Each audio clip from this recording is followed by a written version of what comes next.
Ben here from Benscollectables, but today I'm coming at you as one half of To Sail In Customs. I want you to have a look at our first project. It's the Fall of a Cybertron inspired Metroplex. This guy is absolutely huge.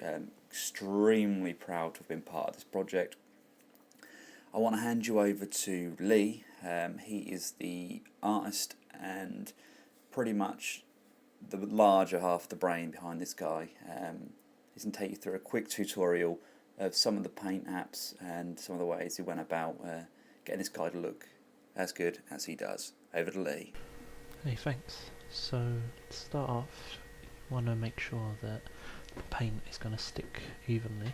So I begin with a spray of white vinyl dye because vinyl dye actually changes the colour of the plastic, so it holds the paint easier, and plus if you're using transparent acrylics, which I recommend you do, and not enamel, it will make sure that the colour shines and it's a lot brighter than if you're painting on, say, a black background. Once you've done that, obviously it's probably best you disassemble the model first. Once you've done that, you can begin your base coat, which is basically the darkest colour of the particular colour you want on the figure. So for example here you can see the darkest red I'm using on the hands and the feet, and the darkest white, if you could call it white, on the body. Once that's done and that's dry, not everyone would do this, but I generally tend to assemble the model at this point, just to give you an idea of how he looks. Then you want to paint on a basic highlight shade, which is basically it's one shade lighter than you've already put on, and just paint it on all the raised areas of the model. Once this is done, you want to wait for that to dry completely, and then either with a dark ink wash or with like a very fine pen or a very watered down paint, just fill in the lines and the edges just to give it sort of detail in the most deepest crevices. Then after that, go for your lightest colour, so a third shade of red or white or whatever colour you're using, and just pick out the highest points just to really make it stand out. Then you want to grab your clear varnish. You can use matte or gloss if you want it to look more metallic, or matte in this case as we want it to look the plastic. Spray that on, wait for that to dry, give it a second coat because paint chips really easily. Once that's dry, if you use certain types of matte varnish like the one I've got here, you can paint on top of it, so you will find that varnish normally tends to blend the colours together a little bit, so it's worth giving it another look and just make sure if there's any areas you need to touch up. After that, you can see here the amount of colours that we've used to make this particular little guy.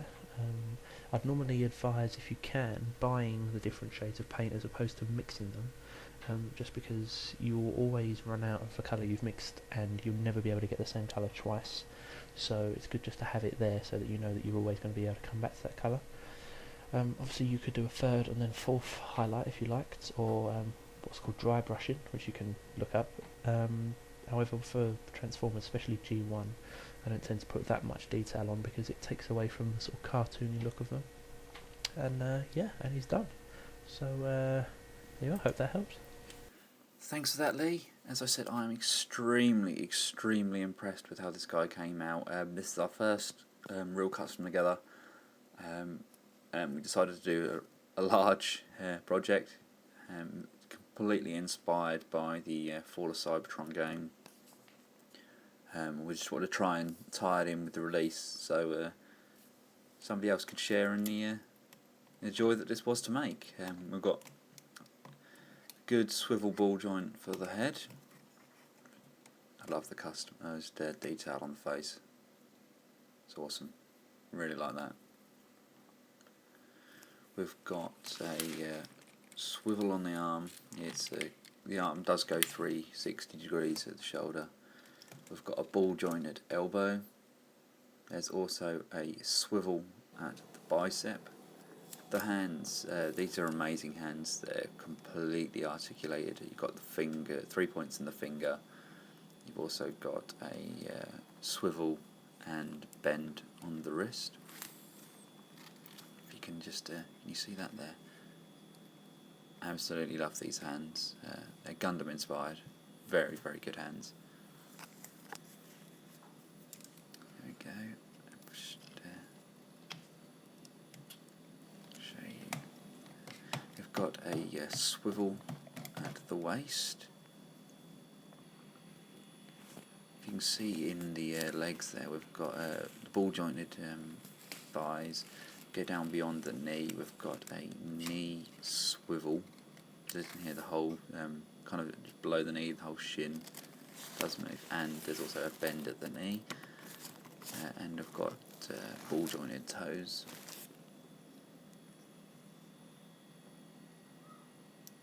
So we are extremely impressed with this guy.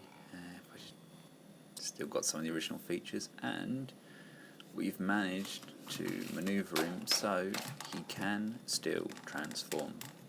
We just now I have to tell you that obviously this guy is painted. He's done with protective layers as well, but I can only advise this to be an adult toy. Obviously constant transformations will incur paint chipping. If you take the top cannons off, they are mounted by magnets. Slide the arm round, turn the head, open the chest helicopter bay. Can't get my finger there, we go. Slide it open. Rotate the arm.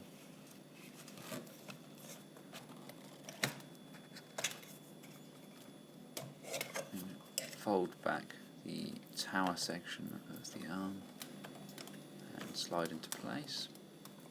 With the other arm, just reverse the arm and twist and bend back just to get it out of the way. Oh, as you can see, he is heavy, very top heavy, but he is securely connected by his mid-torso connection. Just allows you to move and store him in separate pieces. Turn his head. Let's get these legs open. They turn at the knee. We did try and keep as many of the original features of the G1 Metroplex as we could. It was just a good idea, the way that they had things working on it.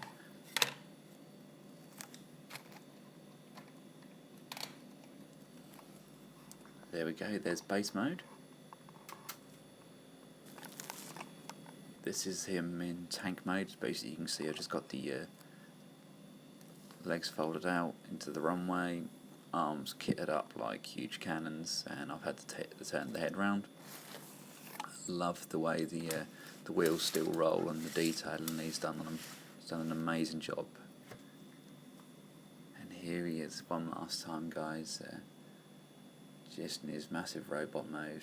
He stands, I think it's about 18 inches tall. And that sounds like I've blown our own trumpet and that, but I'm just so impressed by this guy. I'm really proud to have been part of the project. He's turned out amazing, and he's going to be a key part to anybody's collection. Just look at the detail on this guy. Extremely impressed and extremely proud. Please check out Lee's channel, and thanks for watching, guys. His guy's on eBay now, and the link is going to be below the video. Thanks again. Please rate, subscribe and comment. Goodbye.